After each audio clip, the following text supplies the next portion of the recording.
Another nice afternoon on our hands with plenty of sunshine to go around. That's going to really eat away at that snowpack East River, but we're also going to warm up again out west, easily into the 60s in many locations. 40s, though, with a couple of upper 30s sprinkled here and there the farther east you go. Overnight low temperatures again falling into the 20s with some low to mid 30s, especially out west. All the while, though, we do stay mostly clear, maybe a teeny bit of patchy fog in a few locations. We'll talk about the rest of your forecast coming up, but until then, Midday in KELOLAND starts right now. Live from KELOLAND Media Group, Midday in KELOLAND. Many adults are comparing the cost of home ownership to renting in the current housing market. What we know ahead, plus. House Republicans are moving forward with trying to impeach Homeland Security Secretary Alejandro Mayorkas. I'm Natalie Brand on Capitol Hill with details of the effort and how the secretary is responding. Good afternoon and thanks for having us in. Sioux Falls police are investigating on the street outside an elementary school. Gunshots were reported at 33rd and Bonson near Harvey Dunn Elementary just before 9 o'clock last night. Police say some teenagers were inside a truck that was being followed, and someone in that second car ended up firing a gun. The truck was hit 3 times, but no one was hurt. Today's Election Day in Brookings. Voters are deciding whether to authorize the sale of 10 acres of land for commercial development. The Marketplace property is located east of Interstate 29 and north of 6th Street. The polls opened at 7 o'clock this morning. They're going to remain open until 7 o'clock tonight. There are 3 voting centers. We've posted the location for you under this report on our website. Pivoting to weather, it's looking warm out west today, huh, Adam? Yeah, no kidding. It's going to be another run toward the record books out in western portions of South Dakota. We've had back-to-back days at Rapid City where we have set a new record high, so we'll see if we can get the trifecta this time around. We're already knocking on the door of that. We are at 58 in Rapid City. Beautiful blue skies above, no snow on the ground, so it is just going to be a matter of how warm it gets over the next couple of hours. A south wind at 5 miles per hour. For those of you keeping score at home, for a record high temperature today, the number to beat is 60. So we're already basically there for all intents and purposes. Compare that to what we have here in downtown Sioux Falls, noticeably cooler, 40. But just as beautiful, a nice blue sky above. Not much of a breeze to speak of, though, as we go into the afternoon and even into the evening, for that matter.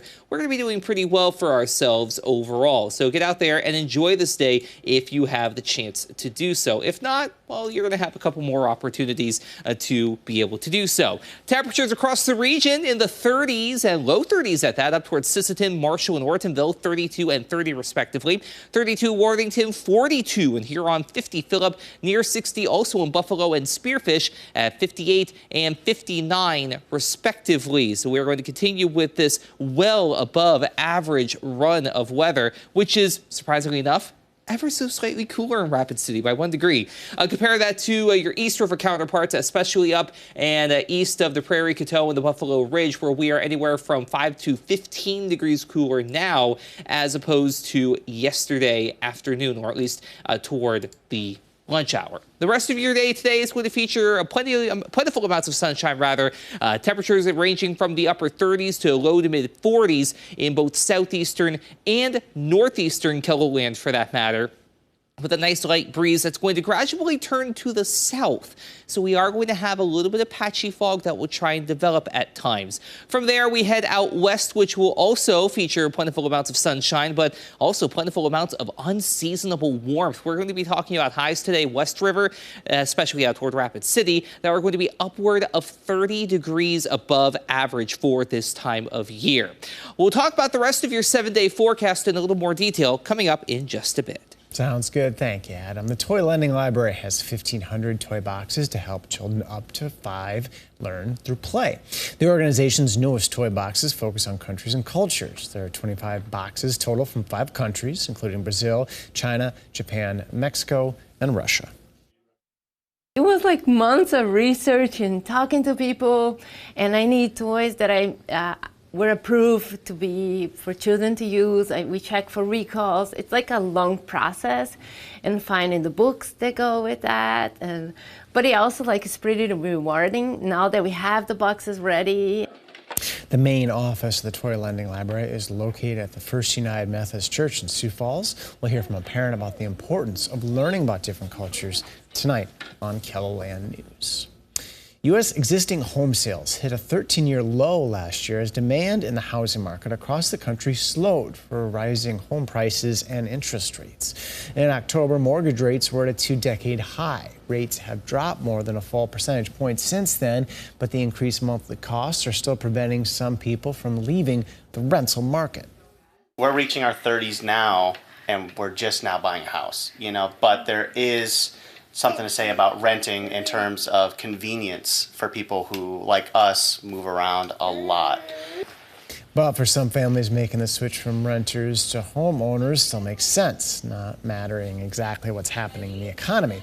We'll follow one family's journey to their first home and take a look at the current rental and real estate market in Sioux Falls, coming up in tonight's Eye on KELOLAND at 10. In national developments, a House committee is set to advance 2 articles of impeachment against Homeland Security Secretary Alejandro Mayorkas today over what they call his willful and systematic refusal to enforce immigration laws. The secretary says he's not bothered by the, quote, false allegations and says lawmakers should instead work with the Biden administration to secure the southern border. CBS's Natalie Brand is on Capitol Hill. But we've reached the point where we really have no other remedy. The House Homeland Security Committee put pen to paper Tuesday morning, marking up 2 articles of impeachment against Secretary Alejandro Mayorkas. He is the worst cabinet official in our nation's history, and he's got to go. House Republicans allege Mayorkas repeatedly violated the law by allowing the release of migrants awaiting court proceedings and claim he lied to lawmakers about whether the southern border was secure. Democrats call the proceedings a sham. In a process akin to throwing spaghetti at the wall and seeing what sticks, Republicans have cooked up vague, unprecedented grounds to impeach Secretary Mayorkas. The GOP effort follows unprecedented border crossing levels in December, though numbers have since fallen. Secretary Mayorkas released a letter to the committee chair saying the, quote, false allegations do not rattle him, adding the department has provided evidence they are enforcing the law. House Speaker Mike Johnson intends to bring the issue up for a full vote, but an impeachment is unlikely to move forward in the Democratic-controlled Senate. Some House GOP members have also come out against a bipartisan Senate border security immigration proposal that Secretary Mayorkas has helped negotiate. This idea that he's now negotiating, what was he doing for the last 3 years? The Senate could unveil that deal as soon as this week. Natalie Brand, CBS News, Capitol Hill.